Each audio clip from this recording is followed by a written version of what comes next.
Badger fans, we got that dude on the show again. We're excited for a lot of interesting stuff. Basketball banquet, Greg Gard had things to say. We're going to talk a little spring football, all that and more on a loaded Locked On Badgers. Let's go. Let's talk about it. You are Locked On Badgers, your daily podcast on the Wisconsin Badgers. Part of the Locked On Podcast Network, your team every day. What's going on, Badger fans? Thank you so much for tuning in to Locked On Badgers, making this one of your first listens every single day. Really do appreciate y'all, 100%. Thank you for helping us build this community. Today's episode is brought to you by FanDuel. Make every moment more. Right now, new customers join today and you'll get $200 in bonus bets if your first bet of $5 or more wins. Visit FanDuel.com/lockedon to get started. All right, let's bring on Nic Osen for the third time. Starting to move up those leaderboards, Nick. I don't know how prestigious that is, but welcome. Man, it actually, as we were just saying before the show, it means a lot to me. I get the opportunity to be on a few of these shows, and I love the camaraderie I have with you, man. I'm pumped to be back on. Kind of a nice mix of things we've got to talk about tonight. Yeah, 100%. And we're going to start there. Basketball banquet, you were there for some of it. Greg Gard had a lot of what I thought was really interesting things to say. Obviously, we're in the midst of what up to this point, and this isn't sugarcoat, has been a bad offseason for the Wisconsin Badgers basketball team. This has not gone the way anybody wanted. What was the vibe of Greg Gard today? I want to start there. Yeah, so, this is pretty fresh. Like, I was just over there a couple hours ago. I told you about it as we were kind of catching up. And first and foremost, Ryan, I would honestly say that head coach Greg Gard was pretty upbeat. That was something that I think I noticed. I think several of the media members did. He didn't seem like we know this offseason, it hasn't been perfect, right? It's been far from it thus far. I think up until the Chucky Hepburn news, people would have been fine. I know that was a tough one, but, I give Gard and the staff a lot of credit. Obviously, I've put it out there, and now Gard has. So, I put on our boards over the weekend that, there was a large kind of influx to the collective of some cash, obviously some money. I won't use the term cash, but over the course of a few days, kind of in the last week or so. And he spoke on that a little bit just in terms of, that collective kind of growing and the actual amount kind of getting better, especially recently. So I think that was a positive. But just as a whole, before we kind of get into, some specifics, I think he was upbeat. But just from the outset, man, it's just crazy some of the topics that are truly being discussed right now in the game of what, Ryan? College basketball. Like, it is still college sports, but then along the same lines, it really sounds like a pro sport with some of this conversation too. No, it 100% does. And this is kind of where this has always been going. And this is just the bumpy spot between where it started to where it's going to end up. And we're in that bumpy road right now. Did he say anything that surprised you or surprised anybody else? So quite honestly, I wasn't surprised by a ton. I was fortunate to be kind of, I guess I'll say, on top of a lot of the situation. You and I were texting about it like the day of, and, I had some content ready, things like that. But one spot that I did find interesting, I guess, was a little bit less NIL, but it's something I didn't know was just kind of the portal sequence. And I respect Gard and the staff a lot for this. He talked about helping guys, like whether it's a walk-on or scholarship player, try to find these next spots. Even if they're transferring, like find them a good spot. Like Ross Candelino, a walk-on, but he can absolutely play. A red shirt guy, Gard working on finding him a spot. I think it sounded like he played a nice role in Isaac Lindsey ending up at SDSU. So that was one of the few things that I didn't necessarily know going in. It was like, okay, that's kind of cool. That's interesting. But in terms of the NIL world, I mean, the numbers that, I'm fortunate or unfortunate, I guess, to see whatever way you want to look at it, kind of throughout the 247 network. I mean, they are close to pro salaries. Honestly, if you look at like a vet minimum in the NBA or NFL, and then some of these top guys, I swear to you, some of these numbers that I've kind of heard true, like top flight wings, like an AJ Store, those numbers are getting almost unbelievably high. And so maybe just hearing things like that again certainly kind of makes me step back. But otherwise, I thought the portal aspect was pretty interesting, right? He mentioned something in there, and I thought he was on point with this. He said, talking to a group of reporters, if you could hypothetically go make 3 times your salary somewhere else, would you do it? And yes, the answer unequivocally for most people is yes. If I'm doing something similar and I get paid a lot more, I would go do that somewhere else. The onset part of that is it kind of, and this is kind of concerning, however you want to phrase it, it kind of paints Wisconsin as almost a bit of a, I use mid-major just in terms of what mid-major used to kind of mean, but it kind of paints Wisconsin in a light that isn't very positive if you just look at it from that aspect. Is that the takeaway you got from that? So I totally hear where you're coming from. The biggest takeaway I actually kind of got from that was that some of the numbers that I really had been hearing must have been pretty accurate. I guess I'll say that, because he did say that, yeah, in the group, that was really with everybody. I think the other aspect of this, Ryan, is you mentioned like being kind of part of the bumpy road, getting to where you will be. And so where I thought you were going to potentially go there is he also said something interesting. This was my largest takeaway, probably.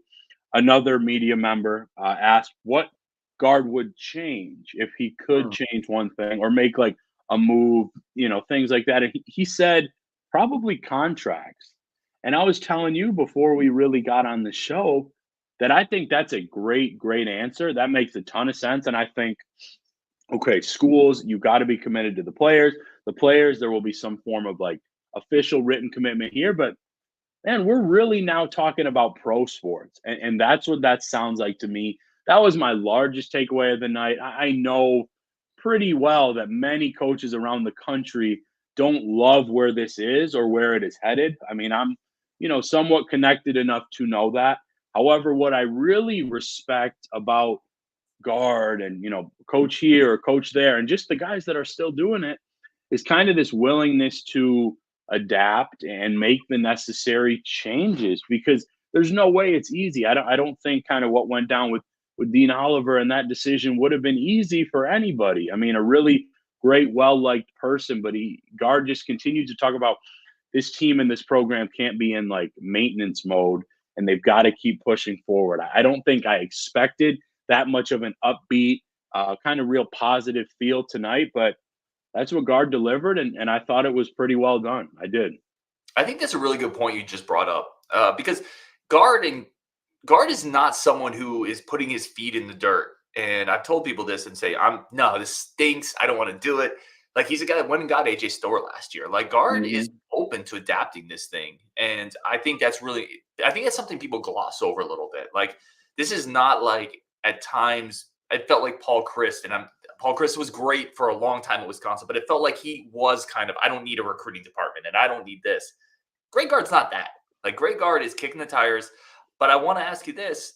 At some point, and Greg Gard is a really good dude. I've talked to people who know him. But you look at what potential schools did with Chucky Hepburn, right? They targeted a guy on a roster. AJ Storr was targeted potentially, reportedly during the season. At some point with the current landscape, and this is just something that's been in my head, I'm just going to kick it to you. Can you be a good guy anymore and coach at a high level? Because you can make an argument that Wisconsin should almost target people that are on a roster and go find the players they want to make them an offer they can't refuse. I don't think Greg Gard operates that way, and credit to him, but other schools are operating that way. Yeah, I want to go a few ways with that, Ryan. That's an interesting question. First off, I can't tell you for certain the school or the numbers, but I can absolutely tell you, with certainty that teams were targeting AJ Storr during the season. So that was legit. That, unfortunately happens a lot more than you would think. And, kind of in terms of your question, I completely agree. I think Coach Gard is a really good person, and I wouldn't want to think that somebody that does like to operate and follow kind of those rules, written or unwritten at this point, like, I don't want to think that they couldn't be successful. I absolutely think that he can, and I think it's for a couple reasons. One, even though the portal's such a huge topic, high school recruiting is still really going to play a big part of things. You've got to hit on some of those guys, of course, and to be able to develop them. But I think we see 2 hits just in last year's class. Nolan Winter, John Blackwell, very well that teams were, likely checking in on him. It's crazy. So I would go those ways. And also, it is still about finding kind of the right guys and the right fits. Now, do you have to be aggressive and be ready kind of to pounce when guys get into the portal? Absolutely. But from what I have seen, I certainly think and hope that somebody that believes in kind of those, I'll say morals, that might be a bit of a heavier word because if everybody's doing it, I'm not sure it's that crazy. But, I still really believe in that. And I think he can continue to find success because of those ways, man. As well said. All right, we're going to take one quick break here. We got Nick Osen, 247 beat writer for the Badgers on the show. We're going to take one quick break, come back. We are going to talk some spring football today, some bigger picture stuff, spring football, a little more on Greg Gard too. Where this offseason can be salvaged? And are we approaching a Daniel Freitag starting at point guard season and what that might mean? We got a lot to talk about. A bunch of comments too. We're going to get to some of that. But first, today's show is brought to you by our good friends over at Monopoly Go. Nick, you're a Monopoly guy, right? Absolutely. Absolutely. That's one of the best games. Yep. Have you played Monopoly Go, right? Take that classic board game you and I grew up with. Digital twist, new twist, modern twist. You can play a bunch of different games at once. Take it on the phone. Take it on the way to practice, Nick. Take Monopoly Go on the way to practice. We could play against each other. I could wreck your vault. Maybe you land on Park Place and Boardwalk. Right now, Monopoly Go has been downloaded over 150 million times. Do you have any? I have a story of Monopoly where I lost kind of a friend over Monopoly. Do you have any fun Monopoly stories? I've got some good ones, just kind of getting embarrassed against my family, but maybe not as good as yours, Ryan. I don't know if it's a good thing to almost lose a friend over Monopoly, but CJ was cheating. And listen, there's principles in Monopoly. You have to pay taxes. So right now, go download Monopoly Go. Over 150 million people have downloaded it. You will not regret it on the App Store and Google Play. Today's episode is also brought to you by our good friends over at Game Time. Wherever you want to get entertainment, concerts, theater, sports, it's all there on Game Time. Get the best tickets, the lowest prices, the biggest inventory, flash deals. You get any type of entertainment you want. And Nick, you like entertainment. Absolutely. Sports are the best, whatever type of entertainment you might need. And listen, I'm not a baller like Nick, so I got to price shop a little bit more, which is why I go to Game Time. I get the best prices, the best tickets, the best inventory over at Game Time. Use code LOCKEDON for $20 off. Download the Game Time app today. You can buy tickets for your favorite podcaster or your favorite beat reporter. Do that on Game Time. We won't argue it. All right, Nick, let's get back into this. I want to keep going here because it feels like this thing has cascaded a little bit, right? Chucky left, and then we're going to pivot to Hunter, or we're going to pivot to, obviously, Fiddler left before Chucky and didn't leave, but I mean, you know what I mean? We missed on that, and it feels like we just keep missing on guys we're linked to. And where do we pivot now? Do you have any thoughts on how Greg Gard can salvage this offseason? Yeah, I think I'm definitely good mentioning a couple names here, Ryan. I think one, it was reported today by Joe Tipton that Matt Cross, a UMass transfer, he's kind of a hybrid small forward, power forward. He'll be visiting a couple conference schools this week. And he shared, Tipton did in his report that's Wisconsin and that'll be Iowa. Now, from what I understand, I've watched I've actually seen a little bit live, but a lot of film on Matt Cross. I had heard that name bubbling a little bit earlier this week. And, he's somebody I think could be a perfect fit. He's like 6'7", so kind of that 3 role, but like also can play the undersized 4. He can shoot, he can handle a little bit, can pass. Older player, he's like 22, 23. He's moved around a lot, but I think that would be a massive, maybe not massive, but a terrific pickup. Really, really good pickup if Wisconsin could get him. Again, they're battling Fran McCaffrey in Iowa there. Then I'll also mention somebody that, we've talked about for a little while on our boards, and that's Jaden Shutt, a Duke guard transfer. Now, I think it's interesting because I actually think kind of that off-ball guard spot, even after Connor Essegian, had left, I still think there's some good depth there with, like you think of, obviously, Max Klesman. That's a legit player. That's not, a depth piece right now. John Blackwell. And then you look at some of the guards kind of coming in. I think that will be really intriguing. But he's a guy, knockdown shooter, obviously a heck of a player if he was at Duke. Generally, certainly the case, 4-star guy. He visited Wisconsin at the high school ranks. And from my understanding, there's a chance there. I've heard of 3 or 4 schools. But those are a couple guys, Ryan. And it is still early in terms of the grand scheme. However, I understand your question, especially after Chucky and then, Frankie Fiddler. I know you're on our boards. I was kind of proud of how we were up on that one because that was a crazy quiet recruitment, but we were just able to kind of get some pieces together. And really, I felt like for a good week and a half now, I had not felt optimistic about that one. And now the Badgers will be playing him against Michigan State and East Lansing. Yeah, and Zach Bart says, share some good news, please, which I think that was some good snippets there. And I'm right there with you. Another thing, people watch the show know, like, I'm not a knee-jerk guy. I don't, the portal's still open. It's called a portal window for a reason. It opens and it closes. It's not closed yet. And I've said, I think you need to wait to see what happens before we make any snap judgments here. There's still players coming in the portal. There's still a lot of players in the portal. The Badgers are going to get some people. Yes. To your point, Max Cross to me feels a lot like a Fiddler type of fit. Kind of an all-around older player who can play the three. Probably not quite as skilled offensively, but I think a little better on the boards. I think that would be a really good fit if they could land him. It leads me into my kind of next question with basketball. And I've talked about this a couple times, and I want to pivot to it because you just mentioned it with the off-guard depth. I actually kind of don't hate our backcourt depth going into next year, even if we don't add an impact guy. And I'm assuming Freitag can play right away. That's a big part of it. Am I crazy there? No, not crazy at all. I've gotten the chance to follow Freitag, for about 2 years now. Got to see him, I think, practice once and play a couple games. I think you'd love the opportunity to have a veteran, lead guard that you can trust. But I wouldn't, be super worried, or like you said, you wouldn't hate the backcourt. I would not hate that at all if it is like the group that is here right now, plus, Freitag coming in, maybe an off-ball guard, and then you see what happens. I think that while there will be, you've obviously got Cam McGee here too, while you're looking at kind of what you could potentially add, no, that doesn't scare me. And honestly, I think that it could be pretty fun because he can push. He can facilitate, honestly, as well as anybody in the class. His jumper has grown a little bit. He can get to the rim. So I don't know. I don't think I would necessarily bet on that being like the official kind of lead guard as of now. I know we've still got some time, but overall, I'm excited about him. I've written that, I really think he could, if he adds to his jumper and develops really well, I think he could be a pro guy and another really good point guard that we've seen in Wisconsin's system over the last 20, 25 years. So, yeah, I'm optimistic they add some depth there in at least one of those two spots. But I'm totally with you, Ryan, and I think Freitag is going to be potentially an all-time guard type of Badger. Let's go. Yeah, no, I'm very stoked there for Freitag. And to your point, like Kamari McGee, we saw jumps this year a little bit, right? I think he's a little bit more in his game. If he's your backup point guard, you have Klesman and Blackwell at the two. That's a 4-man rotation. Now you can't have an injury. Like that's the spot where if you don't bring somebody in, you really get stuck because people get hurt. People go down.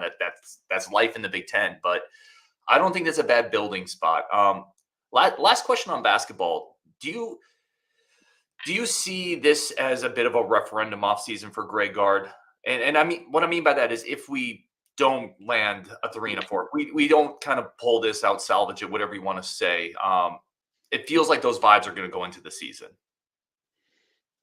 Yeah, I think that I'd be confident in saying they are going to land somebody. Now, it'll just depend on kind of the impact that they have or you feel, right? Like you mentioned, kind of the Cross and Fiddler comparison. I think fans would have been over the moon about Fiddler. I think they'll be pretty happy if they get Cross. And again, there are more guys out there. Now, I think if you don't add, a legitimate 2 or like a 4 throughout this offseason, then I mean, yeah, that would be certainly worrisome looking at just kind of the roster and some of the youth at those spots. But I really do have faith and confidence. I mean, that's not just me saying this for the sake of the show. And again, I will say, I mean, I gave Gard and the staff a lot of credit, but man, Ryan, just some of the numbers that are out there and thrown around, like, a lot of people do like to pin this on Greg Gard at times. And I really don't think it's fair because some of this stuff, just in terms of the NIL and the desperation of some of these teams and what other coaches are doing, I think this term gets thrown around too much, but it truly is like a kind of ruleless, wild, wild west right now. And it's just about kind of navigating these waters for a little bit until things get settled is how I feel. Yeah, and I think I mostly agree with you there, especially when you look at some of the schools Wisconsin has competed with in these recruits. Brandon Angel goes to Oregon. Oregon prints NIL money. They're an ATM there. Which that's not a secret. And then Kansas gets involved in a player. There's a lot of NIL money at some of these programs, and yeah, I mostly agree with you there. I think there's challenges here that are outside of Greg Gard's control, and ultimately, if you're the head coach, it's going to get pinned on you. But I think some of those challenges are unfairly pinned on him. I agree with you there. All right, we're going to take a quick break for our friends at the show. Come back. We're going to talk football. Big picture, zoom out a little bit. Who are three players, a couple things that Nic Osen has over the course of the entire spring practice have really stood out to him? We're going to do that next on Locked On Badgers. But first, a quick break for our great friends at the show over at FanDuel. Nick, are you an NBA guy by any chance? Huge one, man. Right after this, I'll be watching some games. I love it. I'm a Suns fan. I think we've talked about this. So I lose money all the time because I bet with my heart. And the Suns are terrible. Who are you betting if you had to put some money over at FanDuel? If you had to put some money on someone to win the title this year, who are you riding? Yeah, though they didn't look good tonight, I'm on the Celtics. I do think this could potentially be their year. I love it. Yeah, that's a well-rounded team. Defense, 2 stars at the top. That is a great team to put it on. Don't follow my advice and don't bet on the Suns, but I'm going to do it anyway because I am a hopeless Suns fan. FanDuel.com/lockedon is where I'm going to do that. Over at FanDuel, new customers get $200 in bonus bets with any winning $5 money line bet. That's over at FanDuel.com. FanDuel.com/lockedon. Spice up your every sports event you want. Spice it up over at FanDuel. Okay, let's keep going here, Nick. And honestly, there's so much I want to talk about with you, and I got so many comments. We might just pin some of these comments and do another show at some point.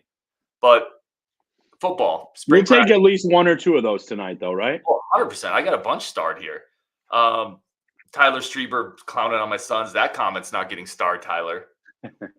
All right, let's go here. Spring football, let's zoom out because I think we get in a habit of every time there's a practice, we look at the updates from everybody and we say, well, Tyler Van Dyke had a good one here. We kind of lose sight of the overarching trends, right? Who are 3 players or a couple things that have really stood out to you over the course of the entirety of practice? Yes, I think I was a little bit creative with this one, and you'll hear as I go through. So I didn't just look at like one player per kind of note, but the first one I did, and that is Chez Mellusi. He looks like Chez when he was healthy, and I think not only as a fan of the team, but just man, as a fan of a guy that's really going through so many injuries. I've gotten to know Chez just a little bit from interviews and things. I'm really happy for him and excited to see, intrigued to see what he can do in this offense. Number 2, this I know is going to bring a smile to your face. The quarterbacks are really, really settling in. I think early on, there was an adjustment period for Tyler Van Dyke. I think that's super fair. I think it's expected. He has looked really good these last couple weeks. And as Coach Fickell said earlier this week, Braedyn Locke has looked good too. Like he is not just kind of, rolling over and like handing off the starting spot by any means. So I think that's been a note that I've been happy to see. And then I've written about this in probably 5 or 6 of my 10 practice notebooks I've done. The energy, Ryan, at these practices, man, it is off the charts. And I'm so impressed. I wrote down a couple specific guys, a couple that you wouldn't think need to like bring it every single rep every day. Hunter Wohler, Jaheim Thomas, and then a couple coaches really stand out. New additions, actually, AJ Blazek, EJ Whitlow. Like you can just feel it from where we're able to watch practice. I'm really impressed. You think, all right, getting up early, kind of doing this routine all the time. But these veterans, these new coaches, they bring it. And I swear to you, man, we'll see how it translates to wins and losses, but it will at least translate to increased energy and competition this fall. I want to pivot really quick because you mentioned quarterbacks. There's a lot of different types of quarterback battles, right? We all know this. There's quarterback battles because you don't have anybody. There's quarterback battles because you have too many bodies. There could be a quarterback battle because you got 2 good options. And that's kind of where I want to go to. You just mentioned it. I feel like the Badgers might just have 2 guys they can win with this year, and that's the best type of quarterback battle. Is that a crazy take, or is that kind of accurate? No, that's not crazy at all. I think that Braedyn Locke I'll start with just because I think he really did some good things in this offseason. I mean, mentally he was already there in terms of this offense. But, like, he's gotten into, and I'm going to use quotes, like better shape. He was never in bad shape by any means, but just has put on, kind of some good muscle, really added good weight. I think still is certainly as athletic. And I mentioned kind of what I've seen from Tyler Van Dyke. So, yeah, I think you've got two guys that you can win with. I think that obviously eventually you've got to kind of make that decision or, let the play speak for itself, as Coach Longo has kind of talked about, just because you need guys in the locker room to know what's up, to know what they're going into. But, yeah, I certainly would not say, Ryan, that this is one of those spots where, oh, we'll see who we can just, go with and roll out there. Not like that by any means. I'm excited about this room. And honestly, I think Mabry Matoya is going to be a pretty darn good quarterback too. Yeah, I love that. That's a locked on favorite there. We've had his dad on the show. We've had him on the show. TJZK says, how the linebackers looking? I was fortunate to be on the radio earlier this week as well, guys. And I think the linebackers I mentioned this, I think they're going to be not only potentially one of the best units in the conference, but maybe the best unit on the team. I mean, I'm excited long-term about some of the potential, but just for this season, I think those additions of Lowry and Pius on the outside, they're already paying dividends. Daryl Peterson has upped his game because of the increased competition. Jake Chaney has been one of my standouts like 4 or 5 days that I've seen. I mean, he's not just, this leader like verbally. He's leading by example. He's gotten faster. Who else is kind of in that group right now? Tackett Curtis. I know there's a lot of excitement about it. And then, of course, Jaheim Thomas that I mentioned, going to be one of the best players on this team. I'll also mention Tyler Jancy. We'll see what happens this year. But, I mean, young guy, second year in the program, and I think he's really taken a leap. I think there's a ton to be excited about with Coach Mitchell, Coach Tressel, and that linebacking core in Fickell's defense. I think it's really, really going to be exciting and maybe the best unit on the defense this year. You're getting me hyped up, man. Like I'm ready to go. So I want to ask this though, right? Because I'm also a big baseball guy, and in baseball they always say spring, spring comes eternal, optimism springs eternal, that kind of thing. Yep. What's the downside, right? Because we know not everything's going to be perfect this year, and we love the linebackers. I agree with you there on the linebackers, by the way. I like where their quarterback competition's going. We talked about Ches. Is there anything you've seen where you've kind of said, obviously not that's going to wreck the season, but like something where it's been, I'm not quite sure there yet? I can give you now. I guess I'd say worry. No, I can honestly say I have not felt that at a spot. But a couple areas. I mean, just for the sake of conversation, and because every group can't be all-star all the time, right? I would say O-line depth was maybe something I would have answered with, but the team clearly addressed that this week. I love the addition of Leighton Nelson. I think Okla, the PWO, is also going to be really good to add depth. I think the other spot, I'll say kind of some of the – maybe there's not a full-blown superstar on the D-line, but I think James Thompson Jr., when healthy, is really good. And I'm going to mention a couple players because I know we're flying through the show. Jamel Howard really showed me something this week. There was a play. It was a run outright. I want to say it was a QB, so obviously it wasn't a full hit. But the speed and burst that he showed to stop that run for like half a yard coming from the interior, that really was impressive to me. And I think Ernest Willard Jr. long-term is going to be an absolute stud in Madison. That's awesome here, especially with the Howard one too, because he's a guy they kind of need. They need a guy with his size that can clog up the middle. Yep. A couple quick questions here. Again, you're right. We're just flying through the show, which is awesome. There's not a lot of dead time here. I want to ask you, is there any player that Badger fans maybe aren't talking about enough that during the season we're going to look back and say, yeah, I should have seen that dude coming? Yeah, I'll give you one on each side of the ball, my friend. I'm going to go with Renfro on the offensive side.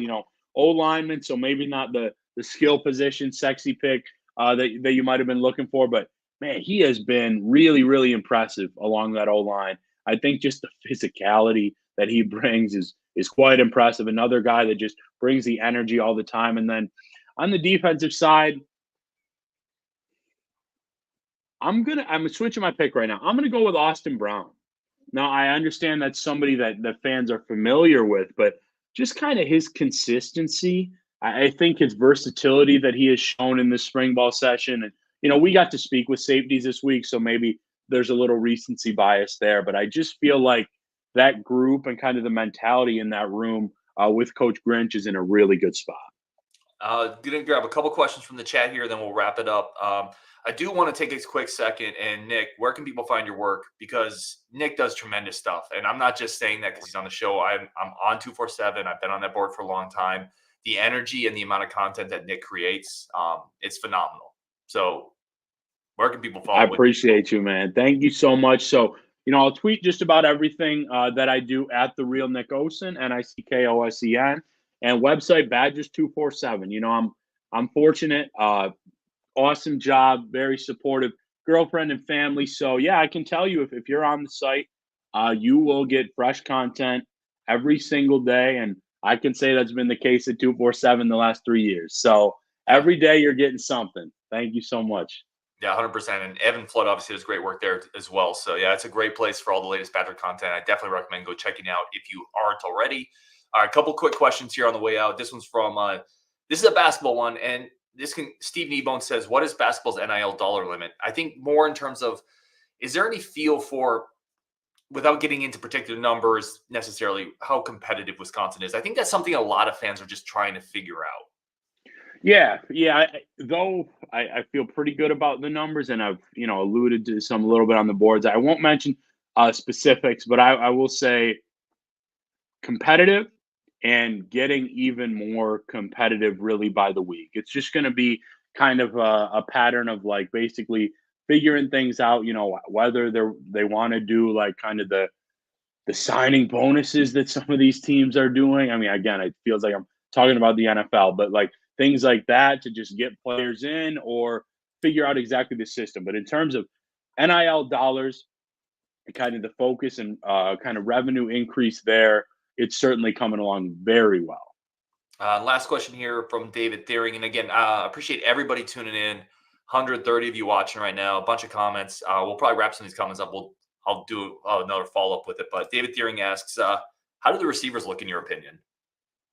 And I'd be happy, by the way, man, to come on soon if we got a lot more questions to ask. But receivers, really, really good group. I feel like 3 or 4 different practices, I've been saying a different guy. Obviously, what you have in the slot with Will Pauling. I mean, he can play anywhere, but kind of the slot size guy. Tretch Kekayuna, who I know I mentioned, leading in, I think, to spring ball.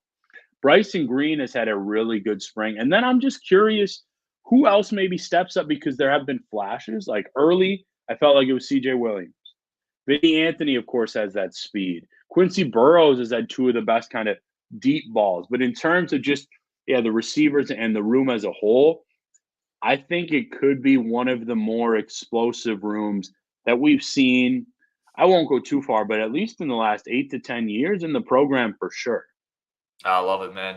He is Nic Osen over at 247. Please go check out his work. Give him a follow at The Real Nic Osen. I'm Ryan Herrings. Thank you so much for tuning in, as always, on Wisconsin, and we'll talk tomorrow. This is where my outro gets off.